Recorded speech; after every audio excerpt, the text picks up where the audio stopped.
Last में कांग्रेस को गठबंधन में क्या कहा गया, एक साजिश हुई वहां कि गठबंधन में रह करके इस जसपा का अस्तित्व को समाप्त कर दें। वह साजिश के तहत क्या कहा गया कि सांसद में 9 सीट लड़ो, 9 जगह, बाद में बहुत ज्यादा होगा तो 2 और होगा, 11 तक लड़ सकते। बाकी देश में सभी जगह संसद का समर्थन दूसरे को करना है।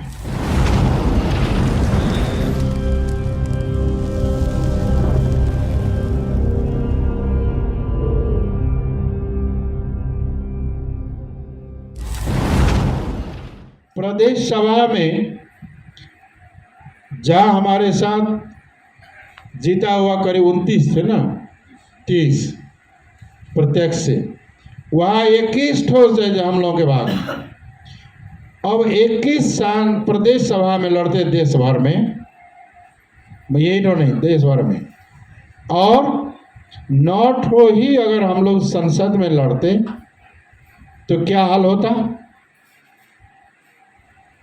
इस बार हम लोगों ने 81 जगह संसद के उम्मीदवार उठाए, 144 जगह प्रदेश में लड़े। अगर वो 144 हम 21 मात्र लड़ते तो बाकी क्या होता,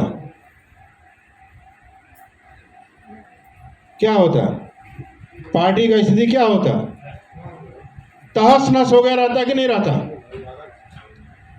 और 9 जो रहते तो बाकी वो भी तहस नहस हो जा रहा था और पार्टी राष्ट्रीय पार्टी नहीं बनती।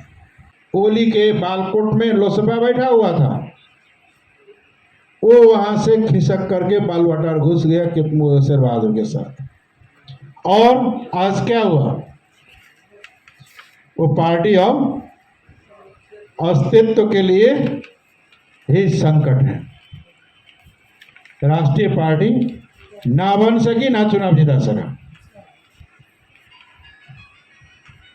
माधव जी का नेकपा एकीकृत समाजवादी का क्या हुआ, 10 सीट तो भी जीता ना उसी गठबंधन में, लेकिन राष्ट्रीय पार्टी नहीं बन पाई। जसपा आंतरिक और बाहरी दोनों तरह के साजिश और षड्यंत्र के बावजूद भी आज राष्ट्रीय पार्टी है इस देश में। क्या आप लोग चाहते हैं कि ये नहीं रहता? जो आप लोग जो तर्क कर रहे थे उसी रास्ते में जाते तो हालत क्या होती। आज राष्ट्रीय पार्टी नहीं होता। भले ही हम लोगों ने संसद में 12 संसद को दे पहुंचा पाए, हम लोग और ज्यादा हम लोग ला सकते थे, नहीं कर ला पाए। लेकिन फिर भी आज संसद में इस मुल्क के राजनीति में हमारी पार्टी का महत्वपूर्ण भूमिका है और रहेगा। इससे कोई इनकार नहीं कर सकता है। ये आज नहीं होता। क्या इसीलिए आप यही चाहते थे? आप लोग पार्टी विचार से ऊपर क्या हो गया था चुनाव में? पैसा। प्रदीप जी को मालूम होगा, है ना, क्या भाव था। अब बहुत अच्छा से हमारे मुख्यमंत्री जी को भी मालूम होगा इस बार का चुनाव क्या था, है ना। जो लड़े हैं उनको भी मालूम होगा। पैसा। एक हमारे मित्र थे पहाड़ के, उन्होंने कहा था कि हम जाते हैं मधेश में चुनाव लड़ने के लिए, तो हमें हम मजाक काहे कर रहे हो, मधेशिया लोग तुमको थोड़े वोट देगा। उसने कहा हमारे पास नोट है, नोट लेके जाएंगे या वोट लेके आएंगे, तुमको आजमा लो। और वो वैसा ही किया, नोट लेके आया, वोट लिया, लेके संसद बन गया। आप के बगल में, है ना। और फिर बाद में मुलाकात हुई तो कहता है क्या करेंगे, हमने तो बहुत पैसे लेके गया था, केवल आधा ही खर्च कर पाए, उतना ही में सब लोगों ने वोट दे दिया। कितना सस्ता है वहां लोग।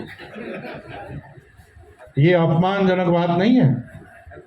किसकी अपमान है? उस समुदाय को, मधेसी की बात छोड़ दीजिए, वह समुदाय जो चुनाव में अपना वोट बेचता हो, अपने अधिकार को बेचता, उस कौम का कभी कल्याण नहीं हो सकता है। होगा वो कल्याण, वह समुदाय जो अपनी मत को जो है चुनाव के समय में कितना दे लेगी? एक शाम खाने के लिए दो। मैं भी जाता था गधा कई जगह में, बहुत जगह देखा, अरे खाने के लिए दीजिएगा तब ना वोटवा देंगे। मधेश आंदोलन अपना किए हैं, छोड़ो, अभी खाने के लिए दो। मैं आज पूछता हूं, आज कौन खाने के लिए दे रहा है? आज जिंदा है कि नहीं है? तो उस दिन जिंदा रहते कि नहीं रहते जिस दिन चुनाव दिन नहीं खाते, तो अपने घर में खाते। तो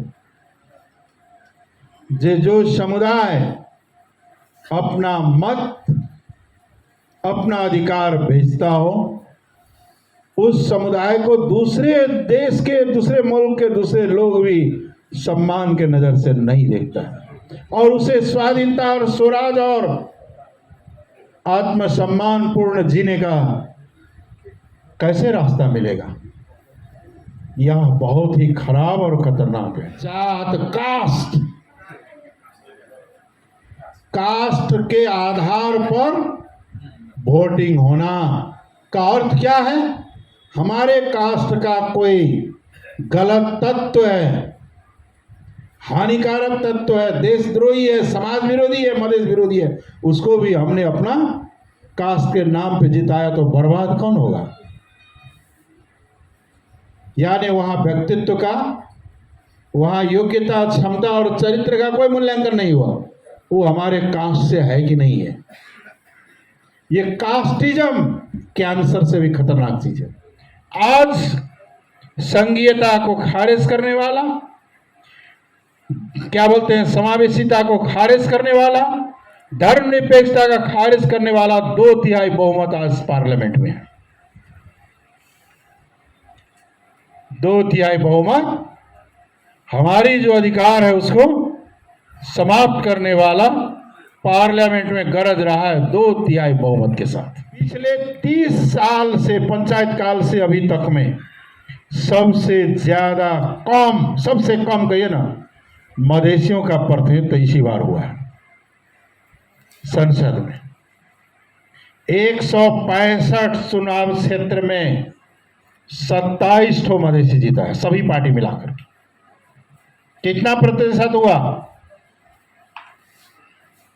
बहुत सारे लोग गणित की टीम में होंगे विद्वान, 16-17%।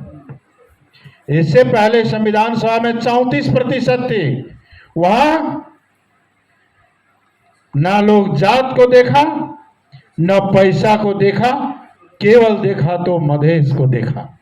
तो 34% जन जो है मधेश का प्रतिनिधित्व आज 16%, 17% में आ गया। पहले 5-7 मुस्लिम समुदाय के लोग जीतते थे, आज 165 में एक भी मुसलमान नहीं जीता चुनाव। क्यों? क्या है इसका परिणाम? प्रत्यक्ष में एक भी मुसलमान जीता 165 में? नहीं जीत पाया संसद में। पहले दलित था, 16-17% दलित की उपस्थिति पार्लियामेंट में, आज नीचे गिर गया। जीता किसने है? जो शासक वर्ग है, जो इस देश में नस्लवादी शासन कायम किया है, वही आज 165 में से 98 सीट जीता है। तो अपने आप को हमें बदलना होगा। कई जगह मैंने देखा, उम्मीदवार एक पार्टी का है, अपना वोट मांगता है, और दूसरा वोट दूसरे पार्टी का मांगता है। ये भी मैंने देखा, आप लोगों के यहाँ भी रिपोर्ट आया है। हाँ, इससे बड़ा बेईमानी क्या होगा? तो ये दो चीज मैं कहता हूं, एक राजनीति भी वार है, युद्ध है, और युद्ध भी राजनीति है। युद्ध में अगर सेना लड़ाई लड़ रहा आगे फ्रंट में, अगर वह फ्रंट से भाग करके दुश्मन की ओर से लड़ने लगे तो उसे क्या किया जाता है? उसे क्या किया जाता है? युद्ध में दुश्मन सेना से मिलने वाला सैनिक को कोई खैरियत नहीं होता है। और चुनाव में भले ही टिकट के मिलने के लिए झगड़ा हो, लड़ाई हो, अलग बात है, इनको दिया जाए, इनको नहीं दिया जाए, ये अच्छा था, बुरा था, ऐसा था, वैसा, कहने का हक है। लेकिन जब पार्टी का झंडा लेकर के टिकट फाइनल हो जाता है और जब वो आगे बढ़ जाता है, तब उसके साथ सबको होना पड़ता है। हाँ, बाद में फिर हम लोग छलफल कर सकते हैं, गलती हुआ, सही हुआ, अलग बात है, जैसे आज किया हम लोगों ने।